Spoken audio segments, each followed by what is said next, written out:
试音，麦克风试音 ，OK 吗？可以吗？好 ，OK， 谢谢。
Okay, no, no need for translation, so I just roll through. All right, next one.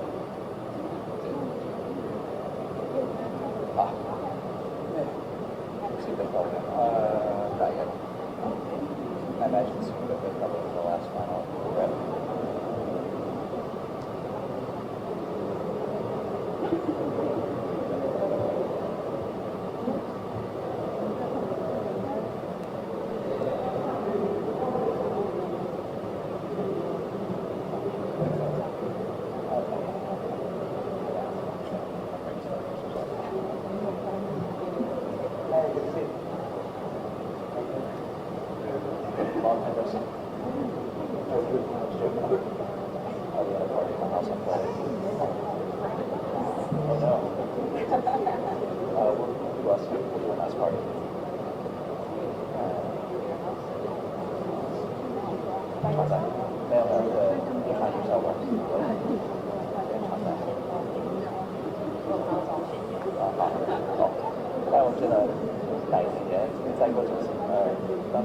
Next fiscal year.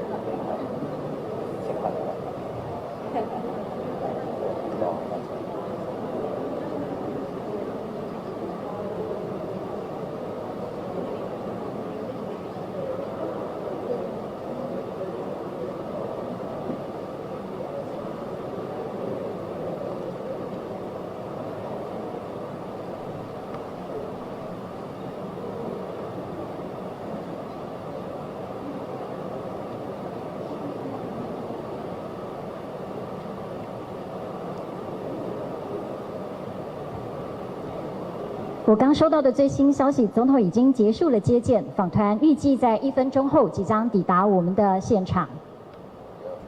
The delegation is about to arrive in a minute. Thank you.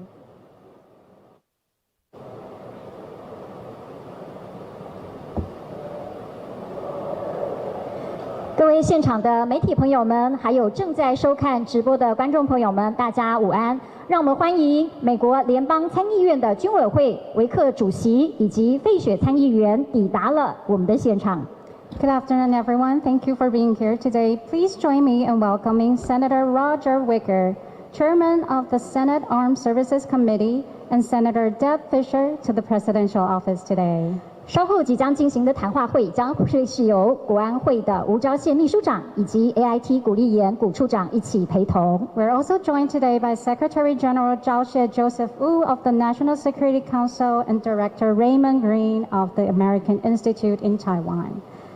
Let's welcome Secretary General Wu for his opening remarks. Director Ray Green of the American Institute in Taiwan, members of the press corps, good afternoon. I'm super honored to introduce you two very distinguished and very important visitors to Taiwan. First is Senator Roger Wicker. He is the chairman of the Senate Armed Services Committee, and also Senator Deb Fisher. She's a very senior member of the Armed Services Committee of the Senate. And at the same time, she's also serving as the chair of the committee, of the subcommittee on strategic forces. And I know you are all very eager to hear them. And they will give their respective remarks. And after that, they will also entertain a couple of questions from the audience.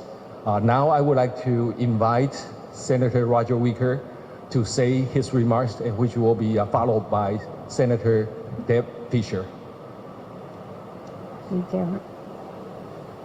Thank you very much, Minister, and I very much appreciate the opportunity to be here.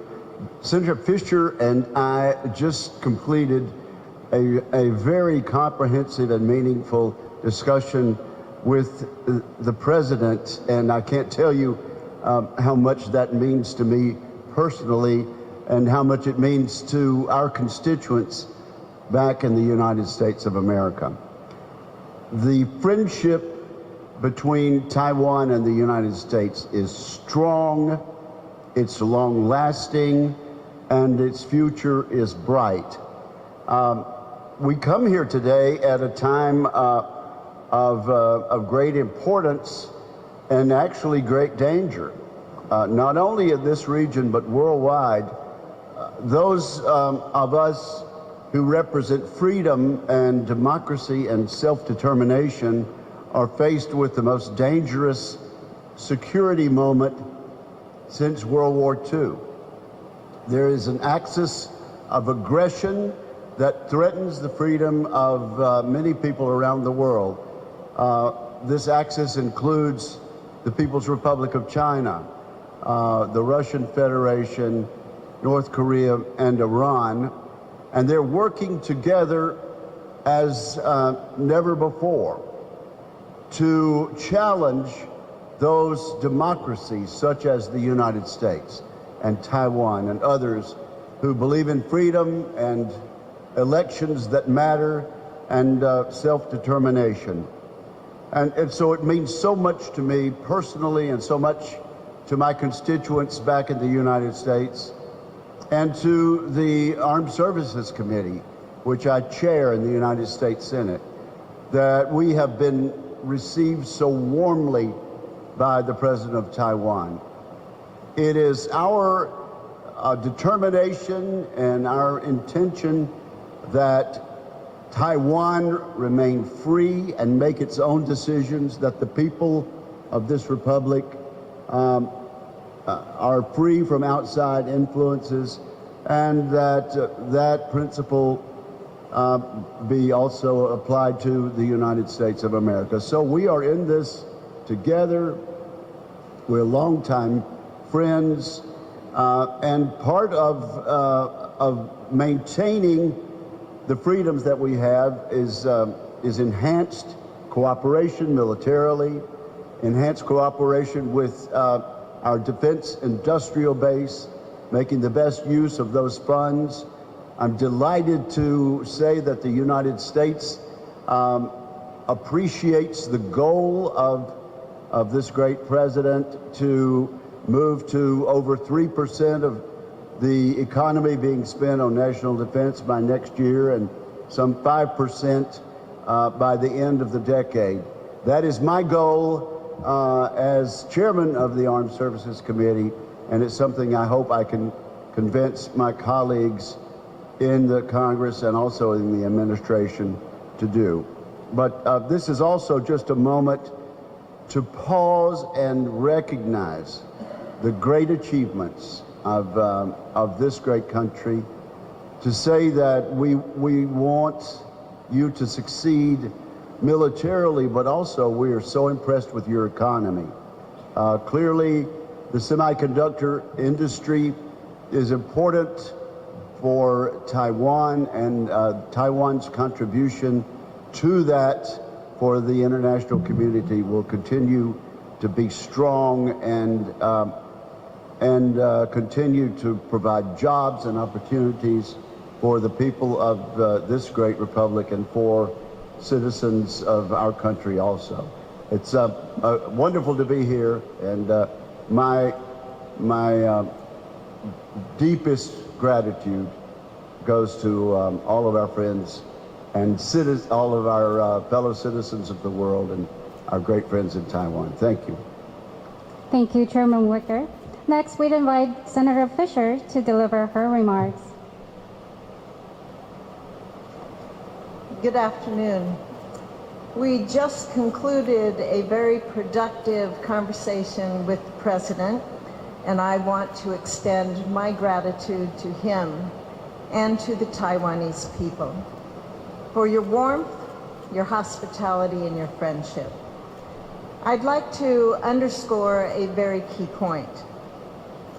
The bond between the United States and Taiwan is rock solid.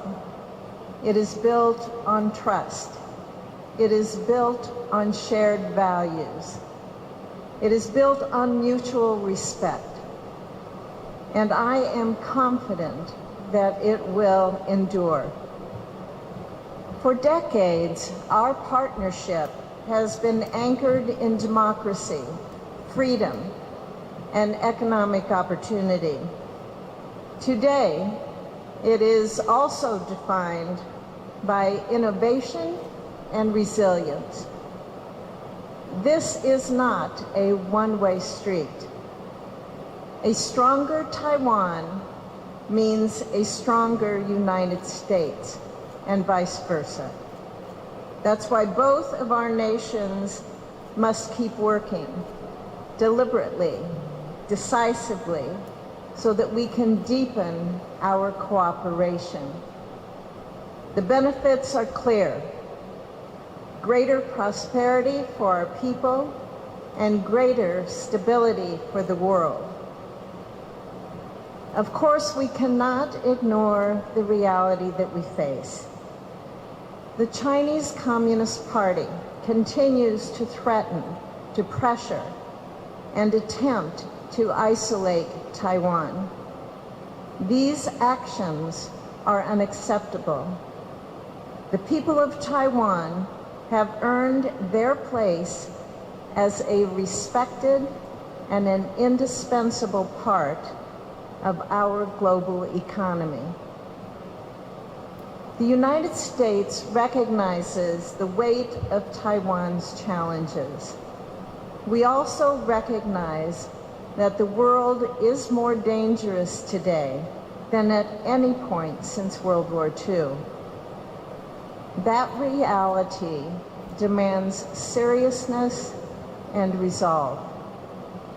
It requires us, both in Washington and in Taipei, to invest wisely, to strengthen deterrence, and to ensure that our defenses are prepared for the threats of tomorrow. The Senate Armed Services Committee has made that a top priority, and I look forward to continuing the discussions this week about Taiwan and how they are meeting those same challenges. Once again, thank you to President Lai and to the people of Taiwan for welcoming us with such generosity. It is an honor to stand here with friends and with partners who share our value for a free, secure, and prosperous future. Thank you. Thank you, Fisher Senator. 接下来我们即将要开放的是媒体来进行提问，现场要开放2题。首先，第一题，装饰的柜箱。维克议员你好，我是中央社记者温桂香。我想请教维克议员，就是说在2023年，你在参议院的演说有提到，就是说台湾对于美国的重要性。现在经过了2年，您认为就是说现在全球的安全环境挑战非常的严峻，想请教你，就是说台湾对于当前世界在政治和经济环境底下，它的重要性是什么？另外呢，就是近期有一些说法，认为说台湾不需要美国的安全协助，甚至于把台湾追求民主，认为说是对中国的一种挑衅。想请教您的看法，谢谢。Yes, I'm from Central News Agency. I would like to ask Chairman Wicker, back in 2023, you remarked on the Senate floor about Taiwan's importance to the United States. And 2 years later now, the global security environment has only grown more challenging. How do you see Taiwan's importance economically and politically in today's world? And also, recently there have been arguments suggesting that Taiwan does not need security assistance from the United States, and that Taiwan's pursuit of democracy is seen by some as provoking China. What is your view on this? Thank you.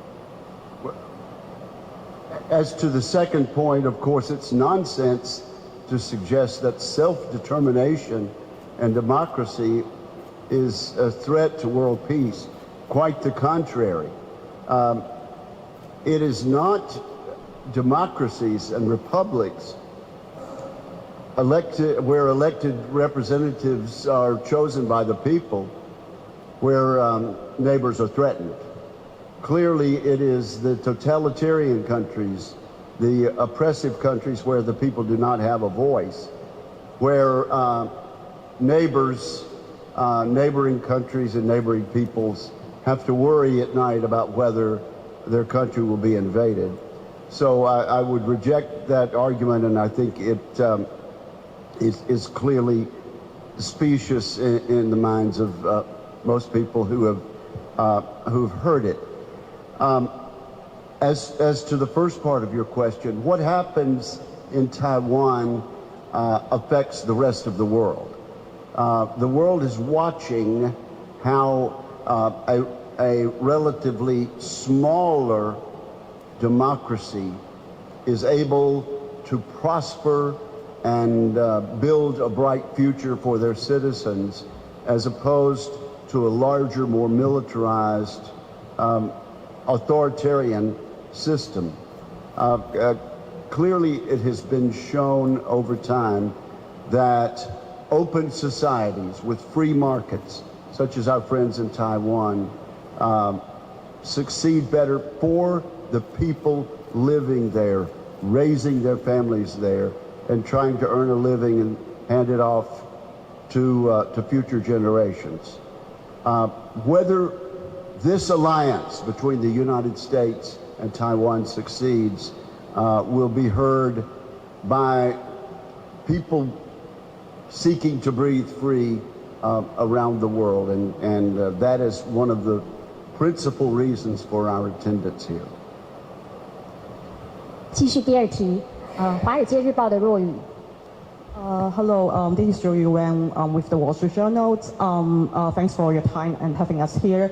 Just a quick question following up on Senator Wicker's opening remarks on the defense questions. I'm just wondering if we can get a more elaborate perspective from you on the increased defense budget, and how is that being seen on the Hill by your colleagues? And a quick question also on the deterrence. How much do you think it needs to deter Chinese aggressions, either from Taiwan, from the US, and perhaps from its allies? Thank you.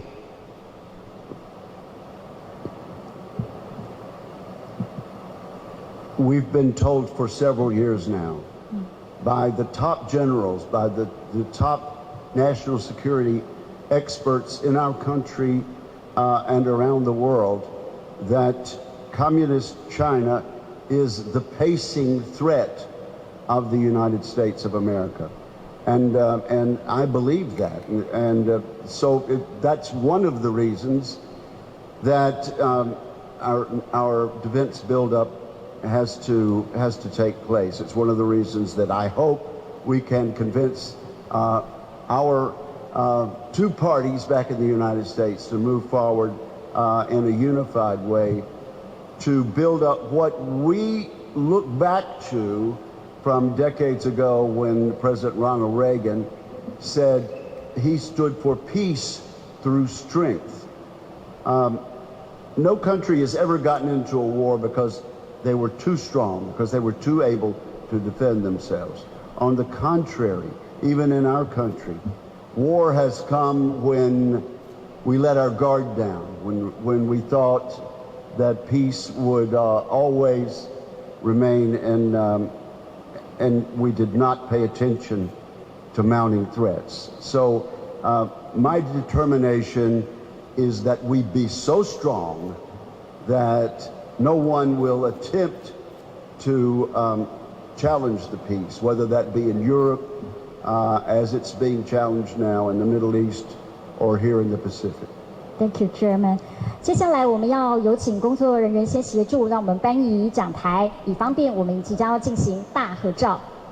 哦，抱歉，我们先让费雪参议员能够为我们来进行回答。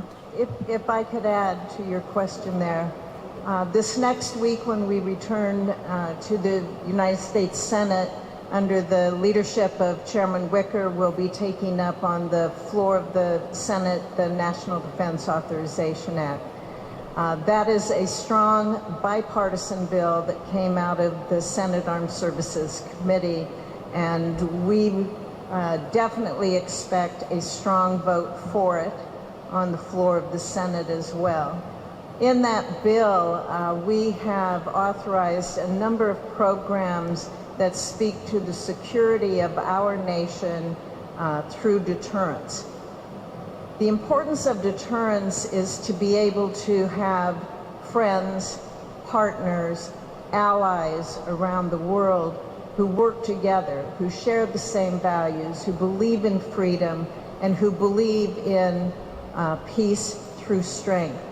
So we will continue in the Senate and in Congress to move forward to finance our defense, our national security, and that includes Taiwan as well, to be part of that deterrence worldwide, to be able to take on nations that are aggressive, are belligerent, and who do not value freedom, opportunity as we do. 谢谢。继续，我们要请工作人员协助移除讲台，以方便我们来进行大合照。Before we conclude, we will have a quick photo spray. May I invite everyone to look toward the cameras in front. Let's have a nice photo together. 这个历史性的一刻，我们很开心，今天欢迎了访团的到来。看一下正前方，媒体朋友们都有获得了好镜头吗？ Have we got all the shots we need? Okay, maybe. 好，再3秒，好，更多。我们的谈话会就到这里结束，再度谢谢大家的参与，非常的谢谢，非常感谢美国联邦参议院的军委会主席以及参议员来到了台湾，我们也请媒体们先在现场稍后。Thank you. This concludes our remarks today, and thank you to Chairman Wicker, Senator Fisher, Secretary General Wu, Director Green, and to all members of the press for joining us today. We kindly ask the members of the press to remain in place until the delegation has departed for their next meeting. Thank you. All right. Thank you once again. Thank you once again to all members of the press for joining us today. Thank you. 也谢谢媒体朋友们跟收看直播的观众朋友，请在现场稍后2分钟。